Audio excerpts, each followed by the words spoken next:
안녕하세요, 홍씨입니다. 오늘은 카니발 페이스리프트 옵션 분석입니다. 먼저 이번 신형 카니발은 구형과 트림 명치 및 개수가 같습니다.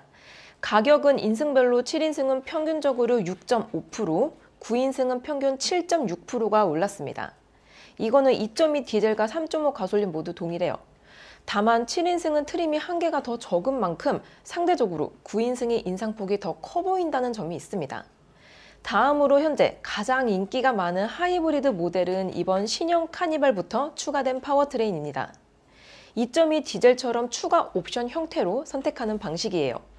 가격은 7인승은 450만원, 9인승은 455만원을 더 내야 되는데요. 숫자가 사실 만만치는 않은 것 같습니다.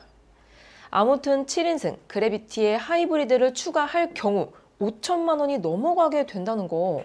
자, 이제 품목표상 달라진 점을 살펴보겠습니다. 참고로 9인승 기준입니다. 먼저 시작 트림인 프레스티지에서는 구형 대비 290만원이 올랐습니다.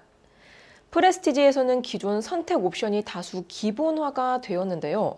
에이다스 면에서는 기존 기본이었던 정지 및 출발 지원, 스마트 크루즈 컨트롤 외에도 정면 대항차 감지, 전방 충돌 방지 보조, 고속도로 주행 보조, 스티어링 휠 진동 경고와 지능형 속도 제한 보조 등이 추가가 되었습니다.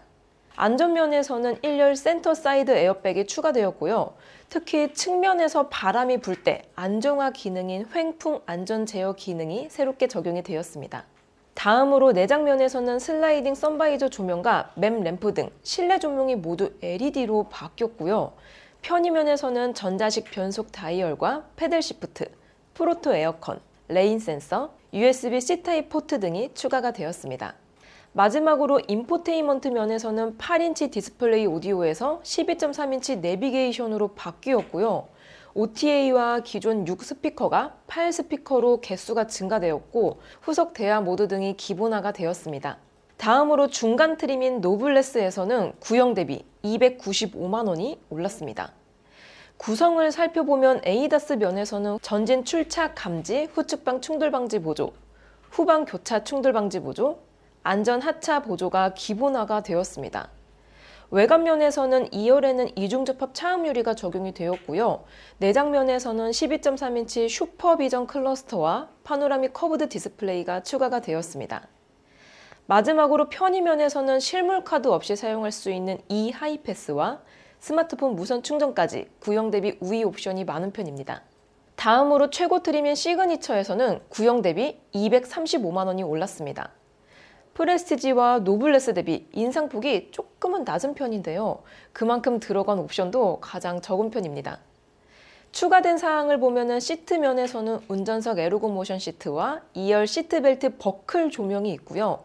인포테인먼트 면에서는 명령어를 통해서 운전자뿐만 아니라 동승객도 음성 조작을 할 수 있는 멀티존 음성 인식이 적용이 되었습니다. 이게 끝인데요. 인상률이 적은 만큼 좀 덜 넣어줬구나 싶다가도 그래도 200만 원이나 올랐는데 최소 스타일 정도는 기본화를 해줬어야 되지 않나 싶습니다. 아무튼 이번 신형 카니발의 인상폭 대비 옵션 구성은 일부분에서는 괜찮다가도 전체적으로는 조금은 아쉽다고 생각이 듭니다. 현재 신형 카니발의 인기 조합은 7인승과 9인승 모두 중간 트림인 노블레스에 스타일과 드라이브 와이즈, 모니터링 팩이 추가된 구성입니다. 이렇게 만들었을 때 가격은 7인승 대비 9인승이 249만원이 더 저렴한데요. 다만 저는 드라이브 와이즈를 빼고 컴포트를 넣은 구성을 추천드립니다. 이렇게 되었을 때 인기 조합 대비 7인승은 40만원, 9인승은 65만원이 더 오르기는 하는데요. 대신 이번 신형 카니발은 노블레스부터 거의 모든 에이다스가 기본으로 들어가기 때문에 드라이브 와이즈의 필요성이 크지가 않습니다. 따라서 드라이브 와이즈를 빼고 컴포트를 넣게 되면 확장형 센터 콘솔 수납함은 물론이고 9인승 기준으로는 2열 통풍과 2열 파워 리클라이닝 시트를 얻을 수가 있고요. 7인승 기준으로는 마사지 기능이 포함된 2열 다이내믹 바디 케어를 겟하실 수 있습니다. 이렇게 되면 2열 만족도가 더 높아지는 조합이에요. 근데 카니발에 5천만 원이라니 다른 선택권을 살펴보면 국산으로는 스타리아가 있고요. 수입으로 보면 도요타 시에나와 혼다 오디세이가 있습니다. 세 차량 모두 카니발처럼 미니밴입니다. 우선 인승은 스타리아가 7인승, 9인승, 11인승이 있고요. 시에나는 7인승, 오디세이는 8인승 구성입니다. 재원상으로는 가장 큰 건 스타리아고요. 카니발, 시에나, 오디세이는 비슷비슷합니다.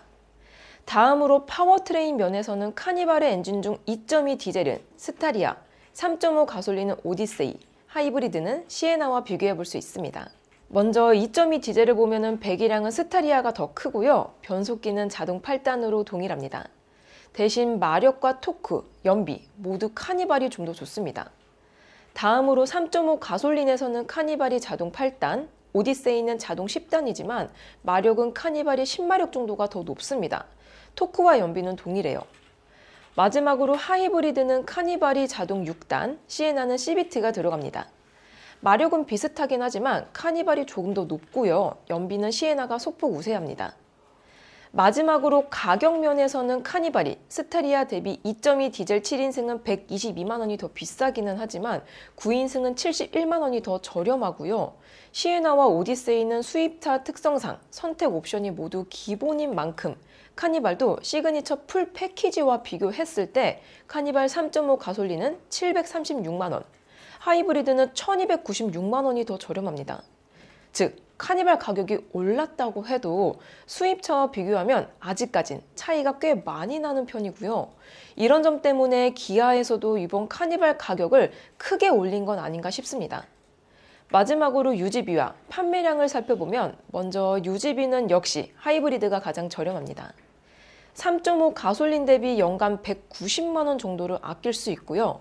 그래서 옵션가 455만 원도 한 2년에서 3년 정도 타면은 상쇄할 수 있다라는 계산이 나옵니다.